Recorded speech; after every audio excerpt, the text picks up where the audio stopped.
Your book.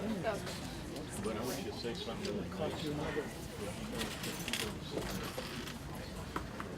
Really feel for the email. I've been there.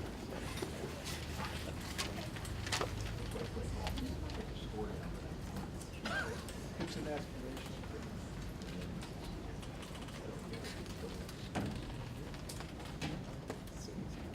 So we're moving into the part of our program where we're going to have a panel. We have a panel of experts on moral injury, and we're going to give.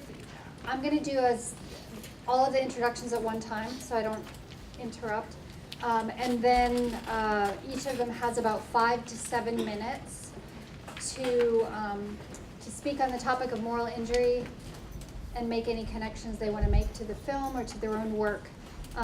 We're very, it's an incredible honor to introduce people who have so much to say on issues of moral responsibility, work with veterans.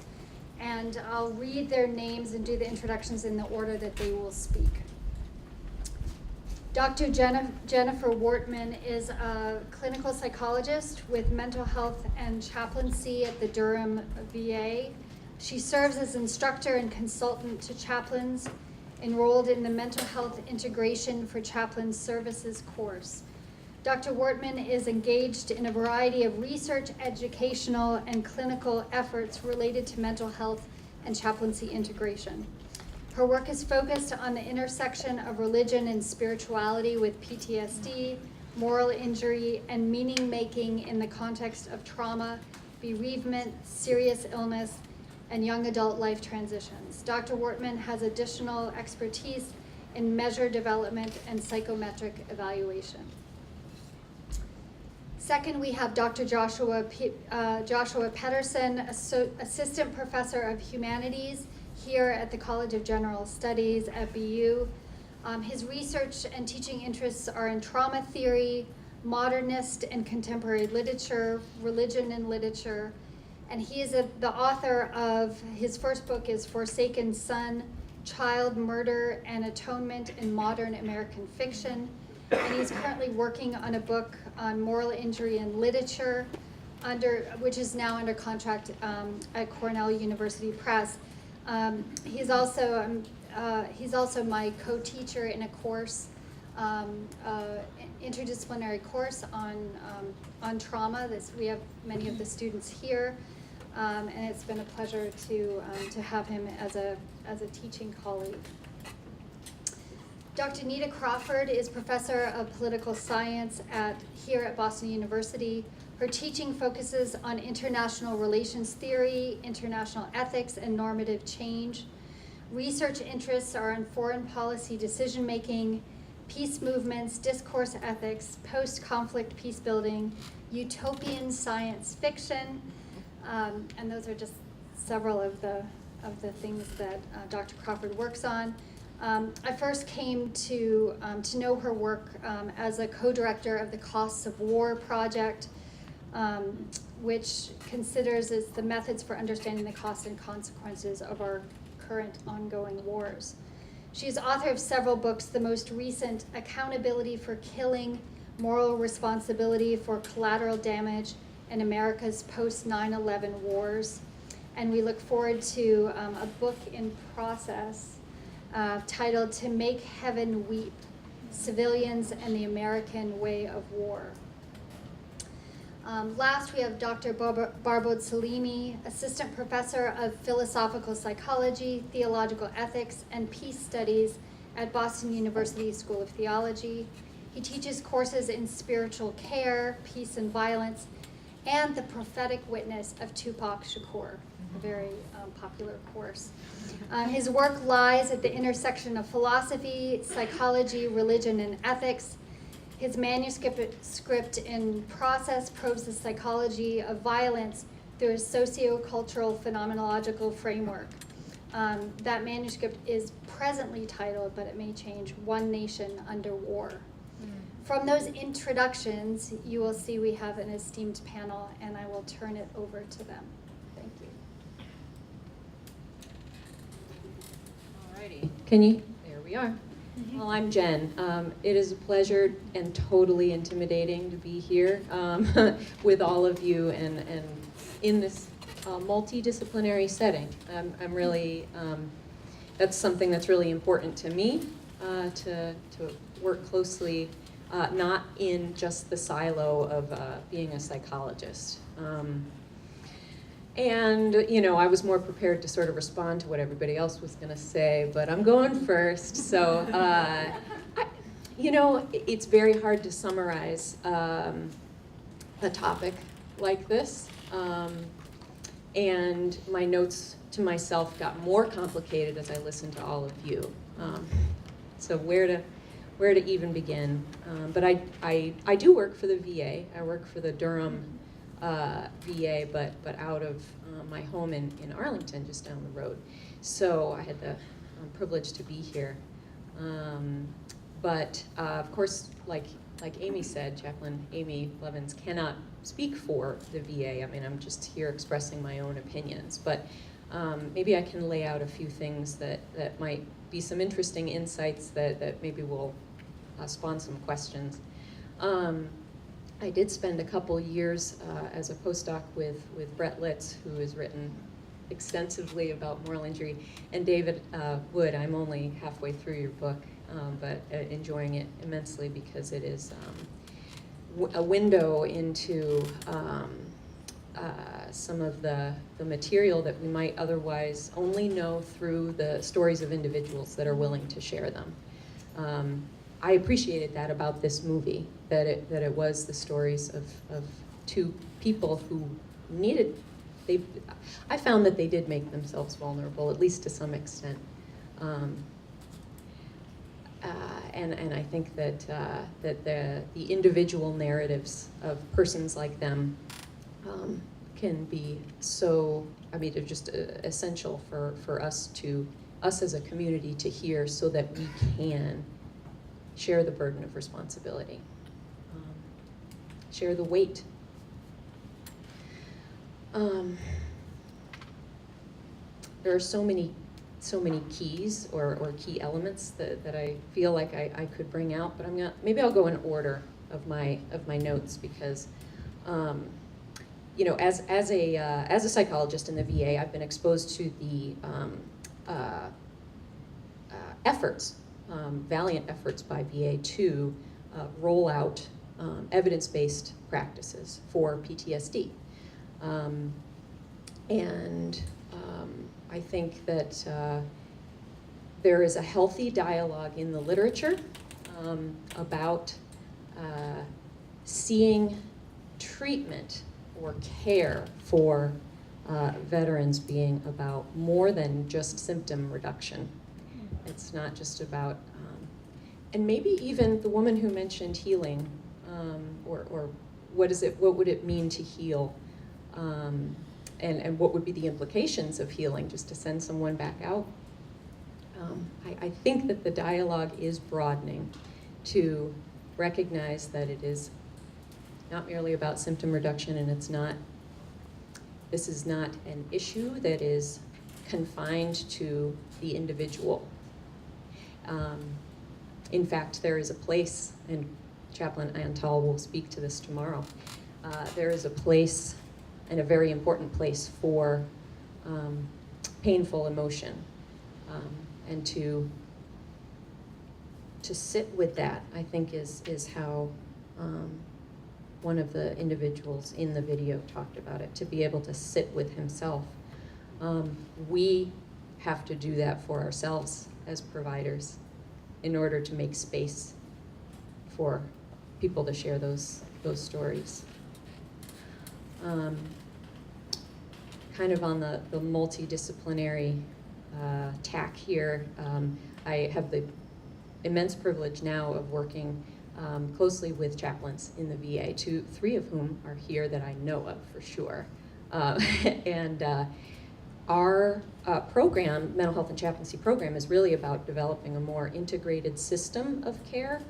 the idea being that no single solution is the answer for everybody. Mr. Wood in his book cited Dr. Cudler, who acknowledged, has been chief of mental health in VA, who acknowledged that the effort now is to figure out what works for whom and when. So it's not to say that some of the empirically based treatments that are being rolled out for PTSD don't help some. In fact, they might have great impact on many. And we can't stop there. And I am encouraged that there are some psychologists out there who are trying to push the envelope as far as what treatments are considered empirically based for PTSD to encompass moral injury as well. And I think that we can't solve it with a simple protocol. It is the involvement of chaplains in the care for persons with moral injury, I believe, is absolutely essential for at least a couple reasons, but I think the movie really culminated with one of the big ones, which is this work with this work to forgive self and forgive God. I think loving communities and caring providers of any kind can help someone work through a process of self-forgiveness. When it gets into theodicy and stuff like that, I feel a little bit out of my realm. So I would hope that the chaplains would and community clergy would take up the mantle, and all of you guys in schools of theology. And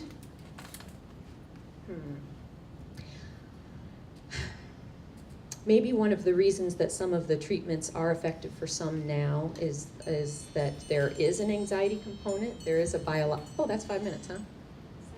7 minutes. Nice. Okay.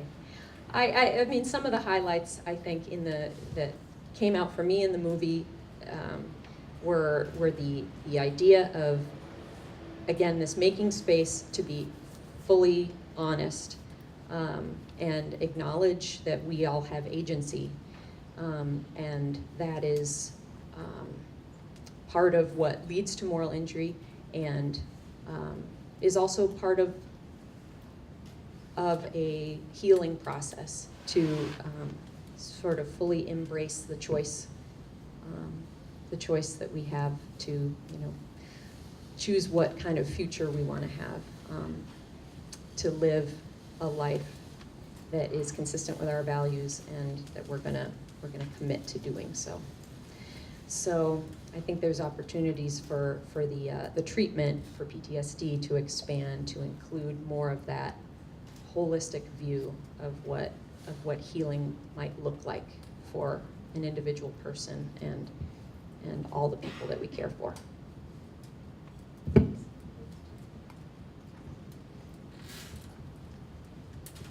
Hi, everybody. Thanks so much for coming. It's such a pleasure to have everyone here. I'm a literary scholar, and so in some ways, I mean, as Shelly was mentioning, I'm trying to write a book on moral injury in literature. And yet I kind of blanch when she says that I am a moral injury expert. I'm not. I'm really not. I'm trying to. But I think maybe part of the value I hope to be able to bring today is this. Father Keating in the movie talks about how moral injury, or at least some of the ideas surrounding moral injury, are primitive. They go back a long time, and yet that balances with, or doesn't quite balance with, the kind of novelty of the diagnosis, that moral injury is kind of new.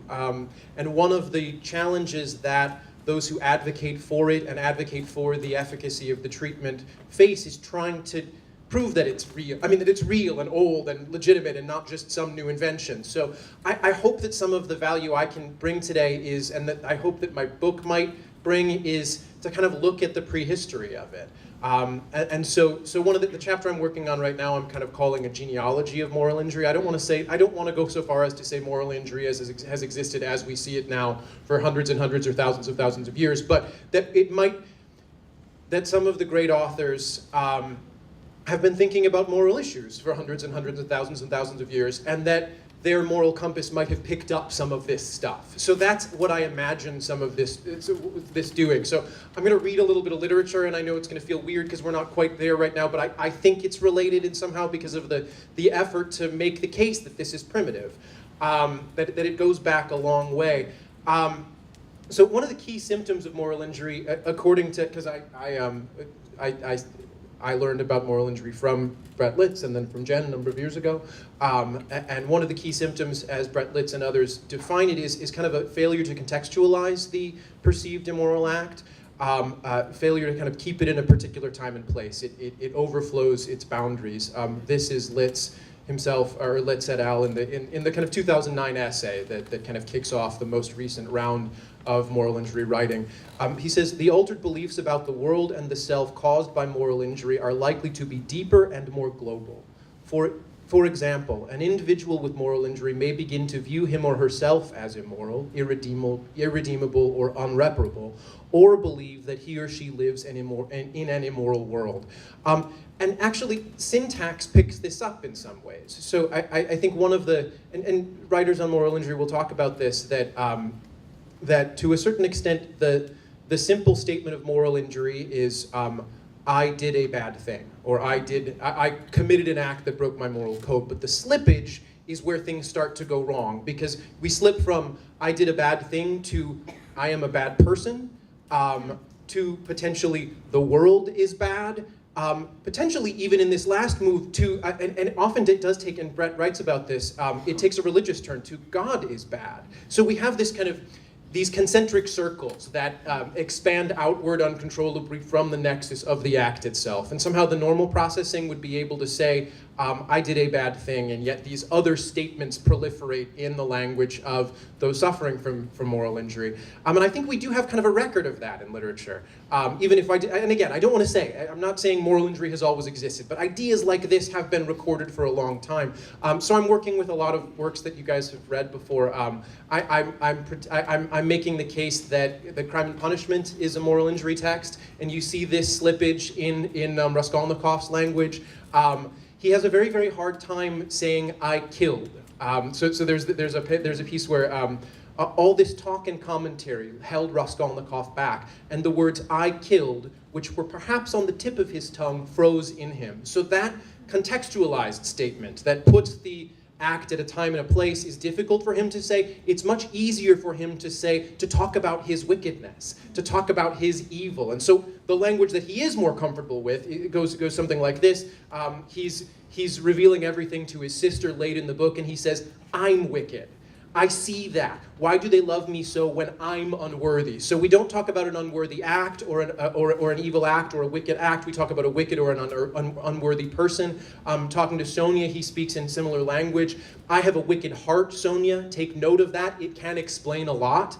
That's why I came, because I'm wicked. So this is one of these, I think literature is kind of picking up this slippage from act to person. What Brett and others will call kind of a negative global valuation of the self, which is one of the markers of moral injury.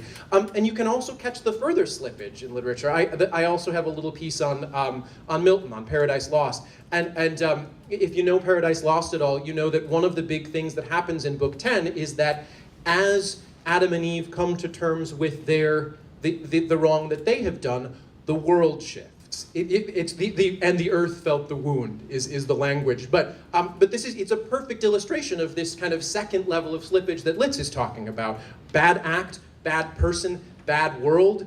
This is Milton writing in the wake of the decision. So that all of these things happen in the world after the act.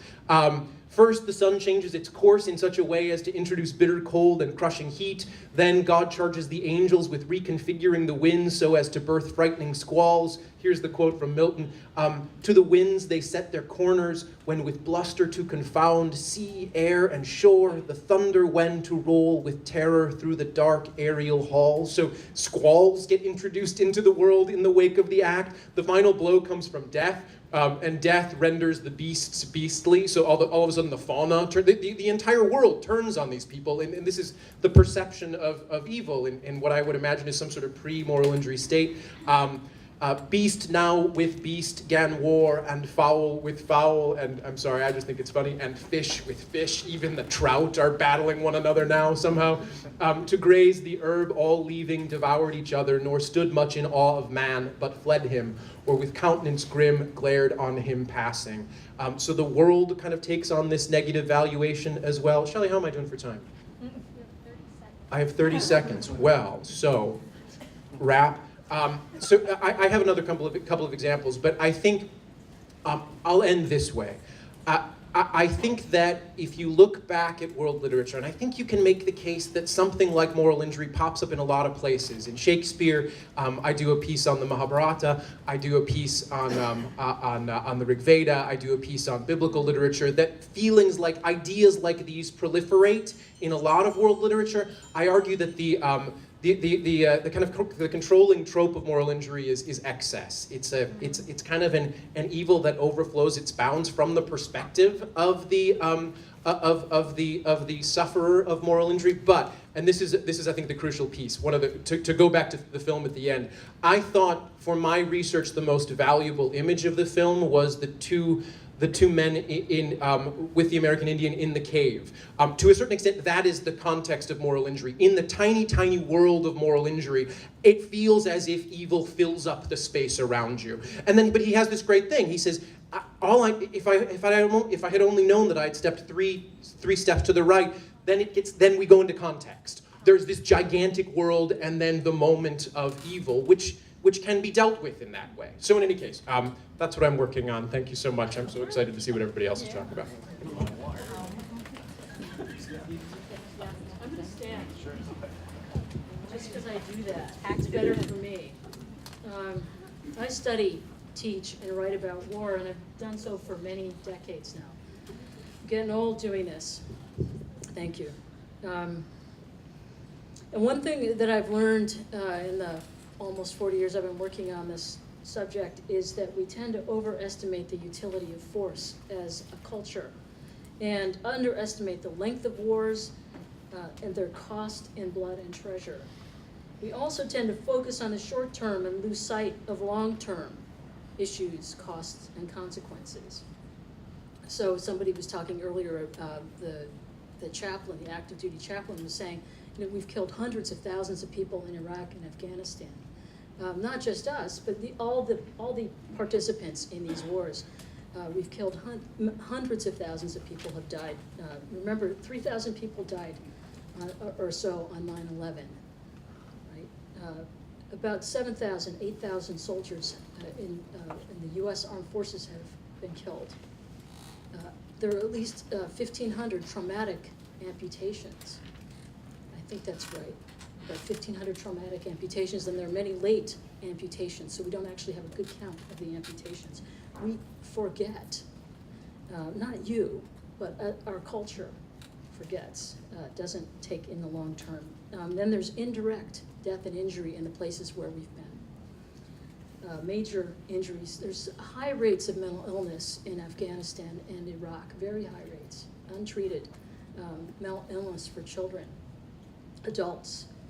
So what we see is the sort of writing on the bodies of people, the pain, the institutionalization of pain, of trauma over generations. And now I'm going to tell two stories. The film begins here, that we saw begins in Milwaukee. I'm from Milwaukee. I began my interest in war during the Vietnam War when I was a kid, working with my dad. My dad believed that all children should labor, and I labored. I did spackling and painting and minor carpentry for my father, alongside a man who was working for my father named Calvin. Calvin was a Vietnam vet who my father had taught in art class at Lincoln High School. Calvin was very disturbed. This is why I do the work I do, because of Calvin. For decades, Calvin was in our lives. He was essentially untreated for his trauma, and often homeless. And sometimes he would live in these houses that we would carefully spackle and paint, and then you'd come back and see that things were destroyed because of his rage and his drinking. was very hard for him, but it taught me something. It taught me something about the way war comes home at a very young age, and it made me, partly I think, interacting with Calvin over those decades made me the person I am. One of the last things I asked my father before he died was, have you seen Calvin lately? He said, no, I've lost track of him. Somewhere in Milwaukee. Milwaukee is very cold. They didn't show that in the movie many months of the year. So I can't imagine what it is like for him to be homeless there. He was haunted. So another vignette. 50 years later, I went to Standing Rock, which, if you know what that is, it's the place where people were making a stand against the Dakota Access Pipeline.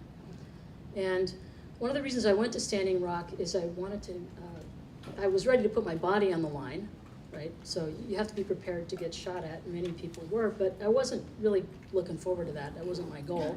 I really wanted to talk to the veterans who were there. I want to understand why they came and what they hope to accomplish. And so I set up my tent in February near their really nice housing. These soldiers and sailors and airmen know how to live in the winter. They had wood stove, great food, and they invited me in, and I certainly enjoyed many meals with them over the time I was there. And I talked with them a lot about what they were trying to accomplish, and there were circles of healing there.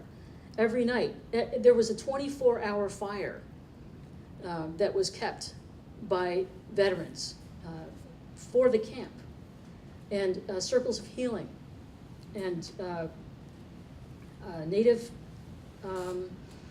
prayer. And individually, in my conversations with these soldiers and these veterans, men and women alike, they said they were there to heal, and they were there because they wanted to do something that they had not done in Korea or Vietnam or Afghanistan or Iraq or in the first Gulf War or in other places where they had been deployed, and they were veterans from all these wars. They said they wanted to do something that helped people, that stood up for the values of freedom of speech and for the environment. And they felt more useful there, they said, than they had felt in anything that they had done when they were deployed and in their service. Now, I don't think every veteran feels that way, but that's why those men and women were there. Now, they cared for each other, and they also fought, and there was clearly some mental illness there that was untreated, and there was some love, a lot of love. So I want to go back to what Jen said at the very beginning. She said she's interested in, and I think hopefully I'll get this right, what works for who, when, right? And that's something that I'm interested in too. Not everything works for everybody all the time. There's not a one size fits all, but what I found is I know what doesn't work is what happened to Calvin, which is too little resources, too little care. The black community that I was a part of, that we lived in, took care of him, but didn't have adequate resources. There are a lot of people like Calvin, okay, not adequate resources. And I know sort of what works, which is love. And that came up a lot, but that's my emotional response today. And a couple other things I think work, which maybe we could talk about them more specifically, which is neurofeedback and EMDR, which take time. And they're expensive because people have to come back 10, 20, 30 times. And then I'll just wind up by saying I could talk about our moral responsibility as a public to be more critical of the arguments in favor of war and skeptical of claims about the utility of military force.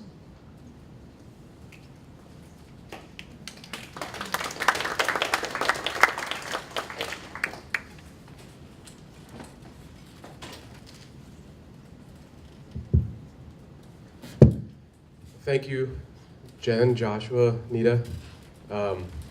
Struggling with how much like you were pointing out, how much to respond to others and how much to just contribute some remarks of my own. I think I'll go with the latter and then mix in a little of the former. So I think my thoughts swirl around three themes or undercurrents, and I'll list them as chronology, formation, and revelation.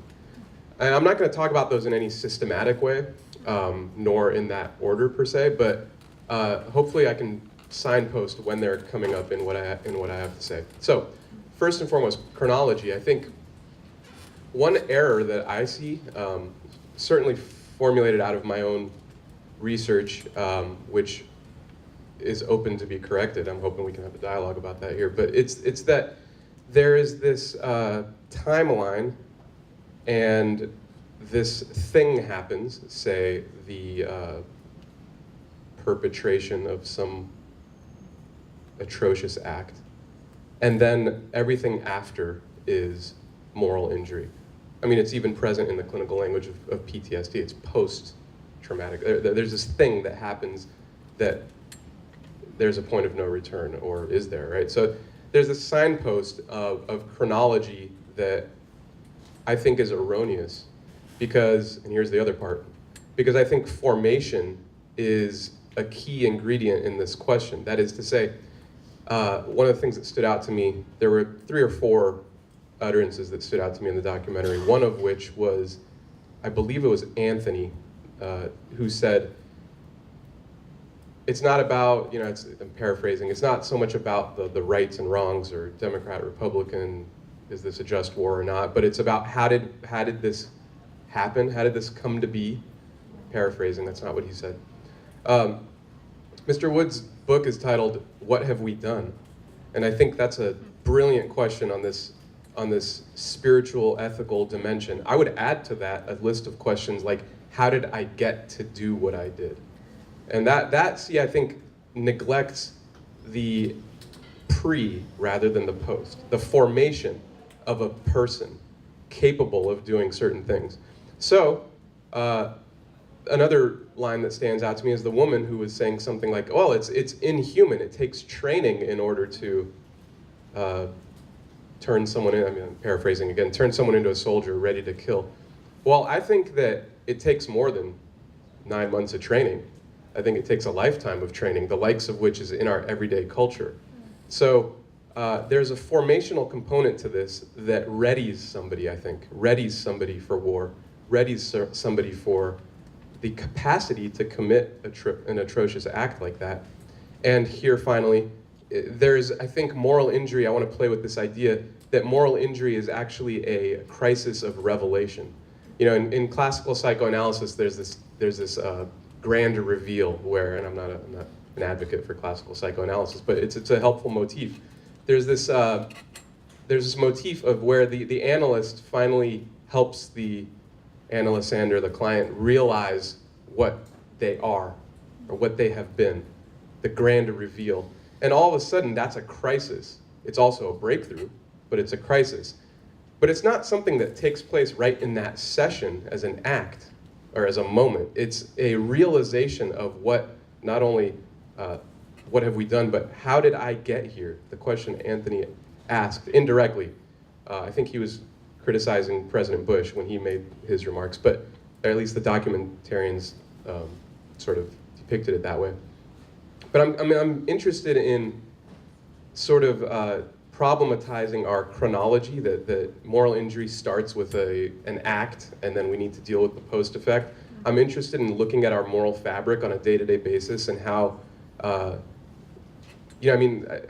World War II has been alluded to. What was going on? I think this is a more interesting question than a geopolitical strategic question. What was going on in Germany that allowed so many people to be acquiescent in the 30s to the atrocious act of Holocaust? I mean, that there's something in the air that readies people to be able to, and you heard John was talking about the distinction between warrior and soldier. What's going on in the air that readies somebody to be able to nod and obey in order to kill, going against our moral frameworks.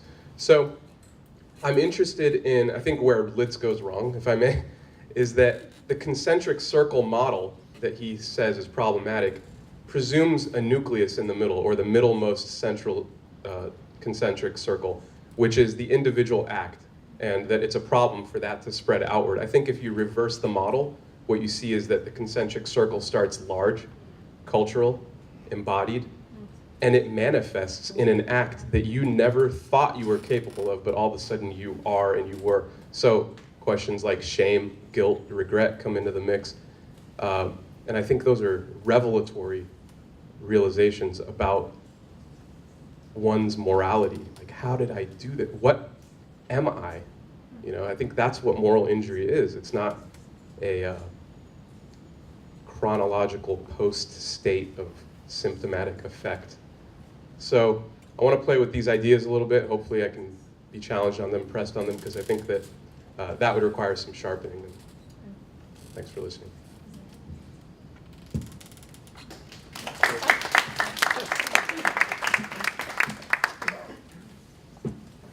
So I just want to, I'm going to start with one, I'm going to launch something, and then just turn to Q&A. I want to, Barbod and really picked up this question that Neta kind of teased at the end and then like walked away, which is this question about our moral responsibility. There's a 500-page book on that. Yeah. So I guess I wanted to pick up on these, you know, the presumptions about the diagnosis as kind of starting with the act, and you challenge us, Barbod, to kind of think in a different direction, which I think might tie to the ancient literatures, also of how the problem is framed from the very beginning. And I think it ties to Neta's teaser about, you know, we've been talking about moral injury, but I'd love for each of you to weigh in about moral responsibility and the challenge of thinking in a different direction. Anyone wants to respond to that? I'll start if you don't mind. I think so Joshua's literary approach I think is incredibly helpful.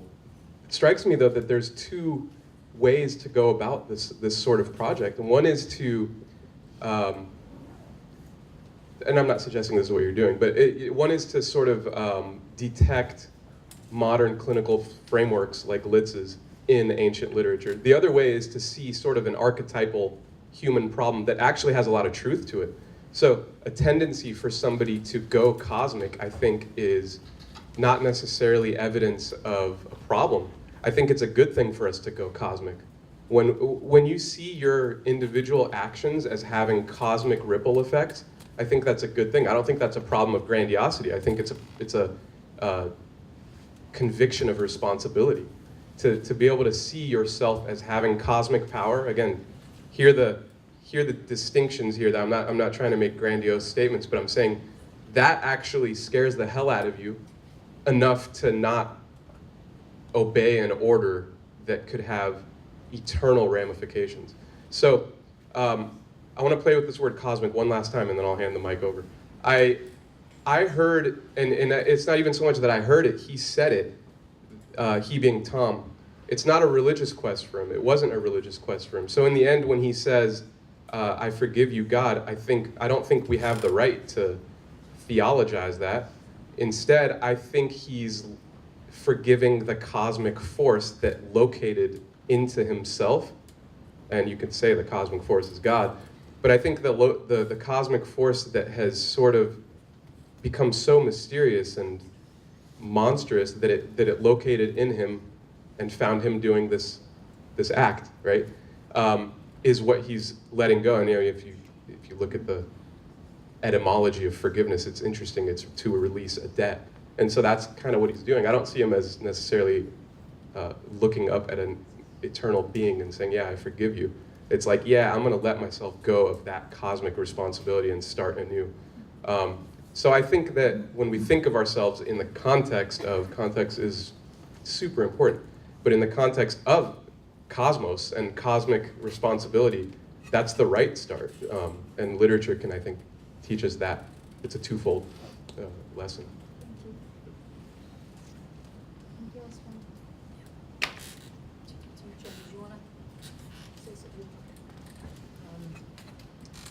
I wasn't kidding when I said I wrote a 500-page book. It's on moral responsibility. And in that book, I lay out sort of the narrative where the moral responsibility is usually thought about as what the individual is responsible for doing. And what I try to do in this book is talk about collective moral responsibility. That is not that we're each responsible for everything that happens, but that as collectives, we participate in structures and systems that, and we can consent, dissent, assent, and that we have to think about the way we get to a situation where a person has got a gun in a war zone or a bomb. How did we get there? What were the choices made that got us there? Same question that Tom asks.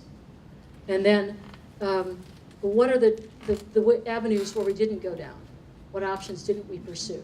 What could we have done differently? So I talk about the military's responsibility, the political leadership's responsibility, and public responsibility. Okay, that's part of the framework of that. But I also wanted to get back to what you were saying about moral injury and its relationship to moral responsibility. Because part of the way you get to moral injury, it's a failure of moral responsibility. Right? It's not the only way you get to a moral injury, but I think it's one way. And in that way, once you see that, Karl Jaspers talks about this in A Question of German Guilt, right? Once you see that you have failed to act, you don't feel right. You have a sort of existential guilt, right? And I think that there is a lot of that. We have existential guilt about the treatment of Native people. We have existential guilt about slavery, right? How do we get past those things? We have existential guilt for letting people go to a place that we are not ourselves willing to go to and do things we are not ourselves willing to do, for our freedoms, for democracy. There's a line in the film that says, the woman, now I've forgotten her name, who's so patient. The girlfriend? Yeah, the girlfriend. Katinka? Katinka says, war is the opposite of love. She's quoting somebody. I think war is the opposite of democracy. It's the antithesis of democracy. In democracy, you say, I'm not going to use force to get my way. We are going to talk. We're going to work this out. We're going to develop a rule of law, right? Okay, and we together will decide. And we know what we'll do with people who don't follow the laws. We'll put them in prison or we'll fine them. But it's about deciding to decide things peacefully. The rule of force is war. You say, I'm not going to listen to you anymore. We can't talk. Okay, and it's no surprise to me that soldiers who go to this experience where they're silencing others' capacity for speech often come back mute. And for me, that was one of the more powerful things in the film. It was the way Tom couldn't talk most of the time. Anyway, democracy and war are antipodal. We need more democracy to have less war. I was want to say anything, or do you want to open up to? Yeah, do you have me? I guess the notion of democracy just got me thinking about participation and ownership, and meaning participation in treatment. I mean that's my bias and where I'm coming from is how does an individual how is an individual best cared for, and there was one of the things that I noticed in the movie was that Chaplain Falls, Doug and I were talking about a little afterwards was the sort of build up, the intensity as they were approaching the coast, kind of like if I can't get well sort of in this moment or achieve some sort of wellness, that's it. And I could feel a little of that panicky sense. And I think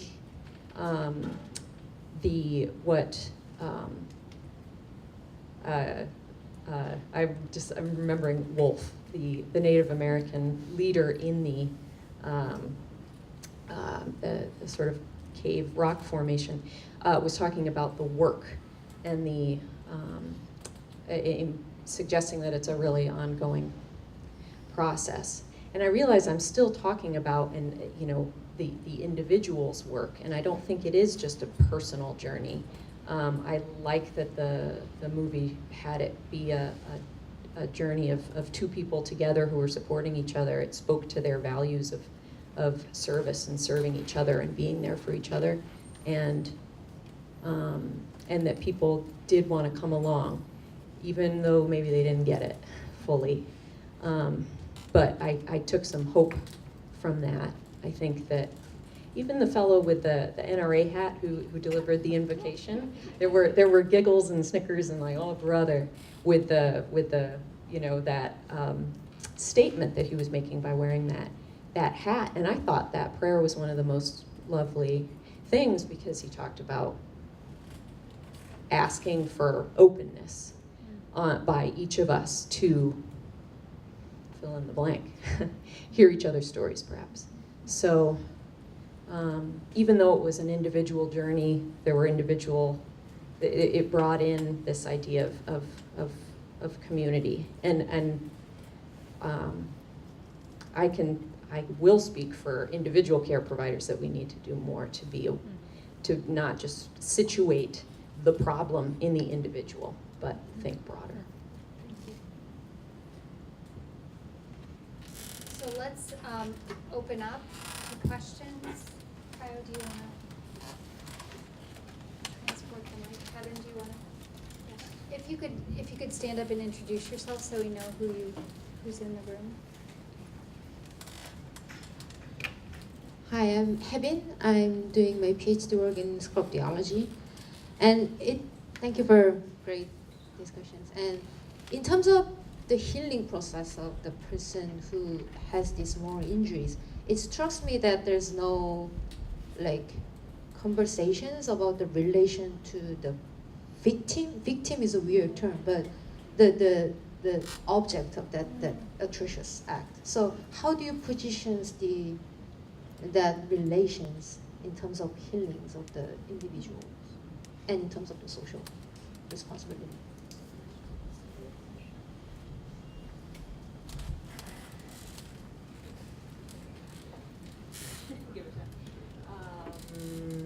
The treatments shown in the movie didn't get into that, and that is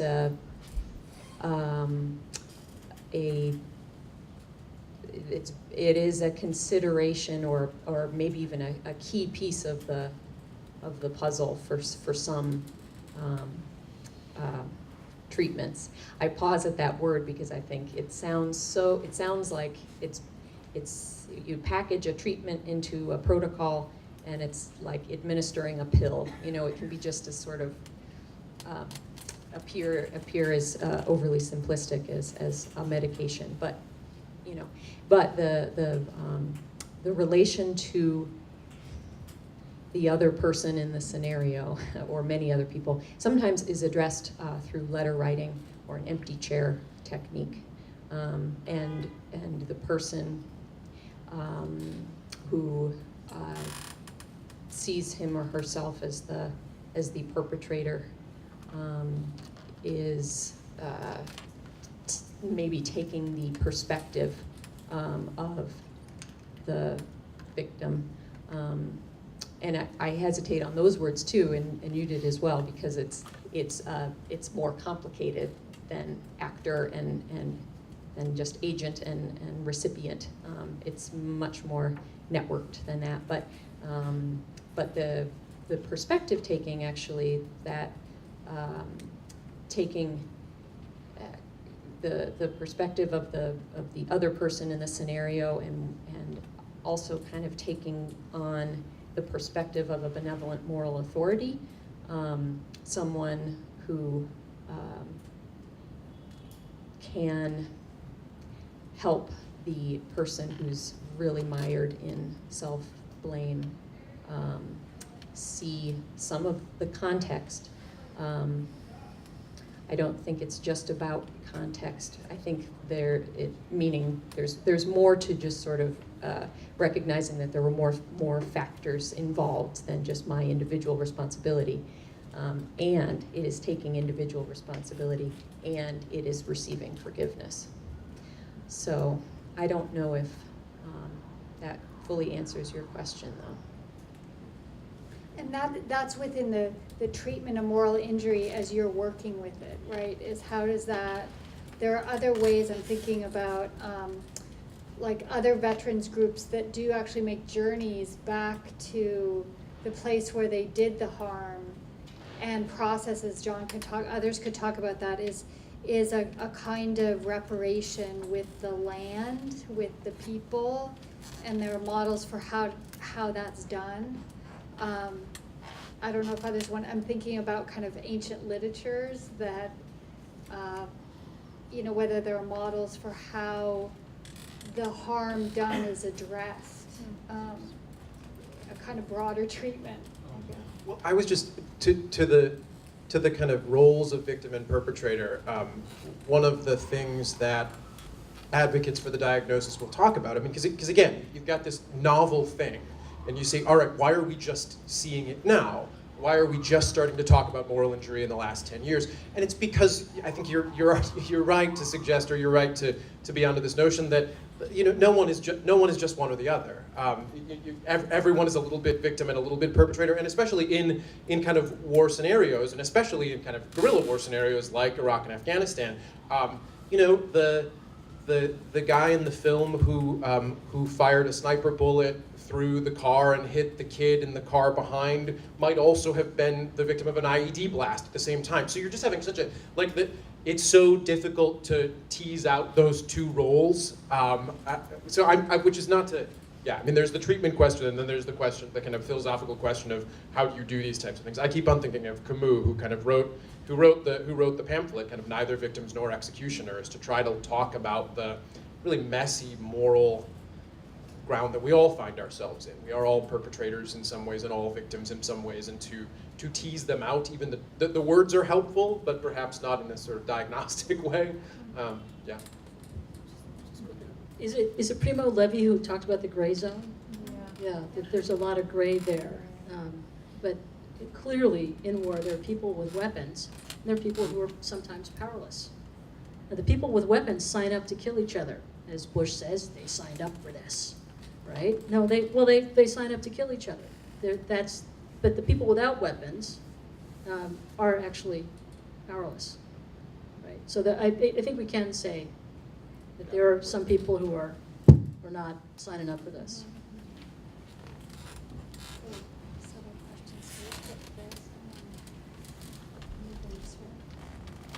Thank you. My name is Rivka Tuval. I'm an Israeli professor, and I'm also a clinical psychologist, and I do a lot of work and research with Israeli veterans. And I find this opportunity to be here very interesting, because I think that I mainly attend conferences where medical doctors and psychologists talk about trauma, and I think it's such an important opportunity where theologists and people from literature and mental health meet and discuss it together. I wanted to ask you about something that I find to be a little different between Israeli and American veterans, and I do professional work with American veterans as well. And I think that there is, or there may be, a difference between the way Israeli soldiers feel about their identification with the war that they're going to. Because in Israel, in many occasions, the wars are defendants' war. So we don't see as much as moral injury, although we do see PTSD, as you describe. And I wonder if you think that it may have to do with the question of identification with the ideology of why we have to go to war. Because when I speak with American veterans, they sometimes tell me, we have no idea why we had to be there. We have no idea why we have to be in this war. It's not ours. Deployment is much shorter in Israel, if it happens. And so that's one question. The other question is, or the other comment that I want to make is that the Israeli society knows what it means to be on war, because the majority of people do serve in the military. So when veterans come back, they don't feel as stranger as American veterans feel.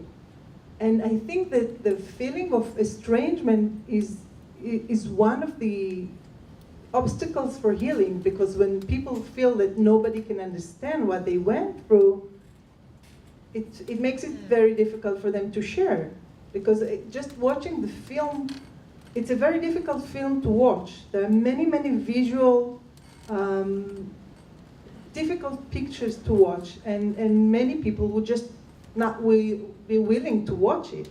I'm not talking about professionals, I'm talking about showing this film to the public just in the American society. People would not be willing to watch such a film. So I just would like to hear what your thoughts about it are. Thank you. Thank you.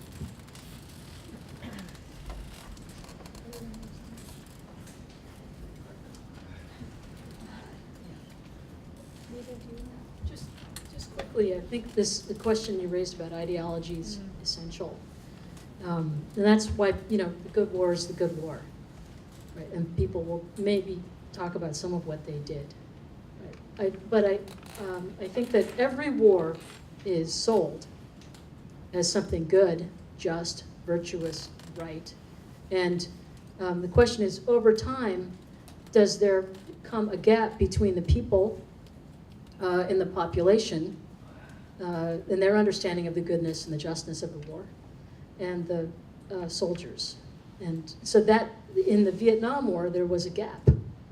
The soldiers came home to a population that was not accepting. In this war, there's a gap. And the gap is, many of us have largely forgotten that there's a war on. So I think there's always an attempt to make the ideology one that's worth killing for. We could talk about Israeli foreign policy another time.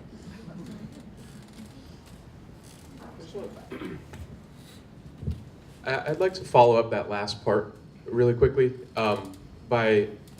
We circled around and I think in some ways touched on the gray areas, so to speak, victim versus non-victim, et cetera. And I think that one thing that just occurred to me is that I think I'm gonna make a collective statement. I'm not capturing everybody in this room, but we've made a mistake thus far by referring to the key locus of conversation here as wars.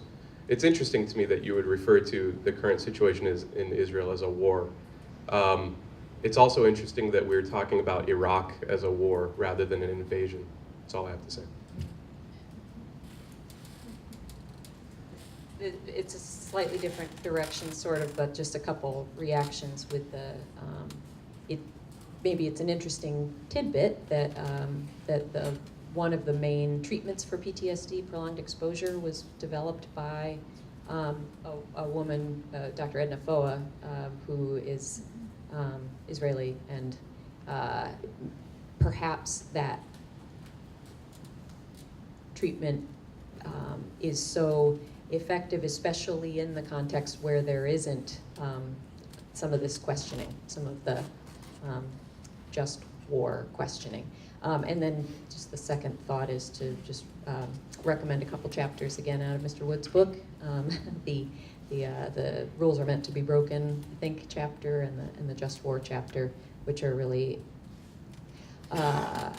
were illuminating to me about some of the things that go on that aren't known to the general public on our end in the U.S. Mary?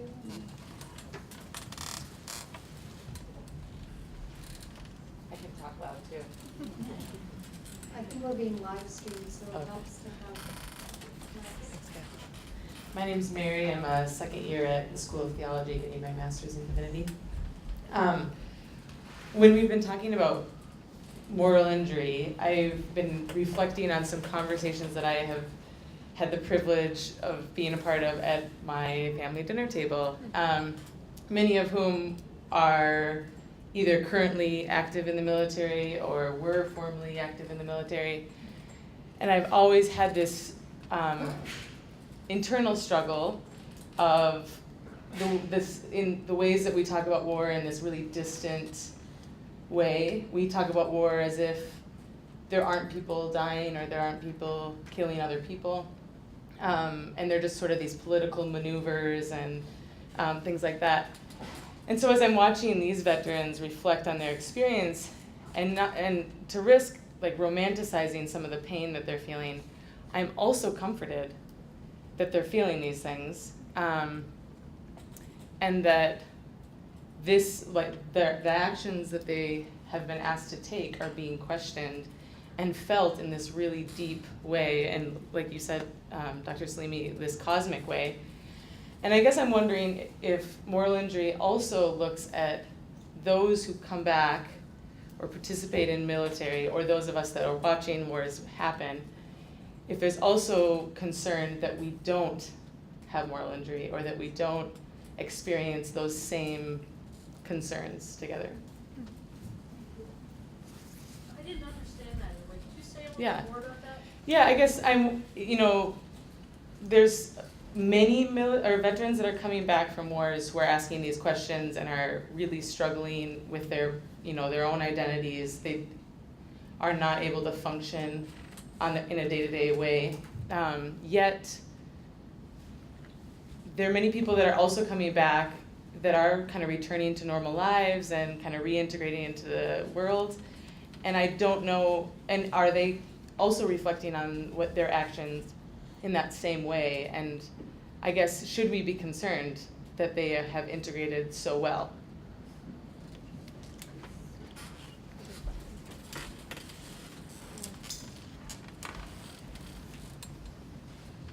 Yes.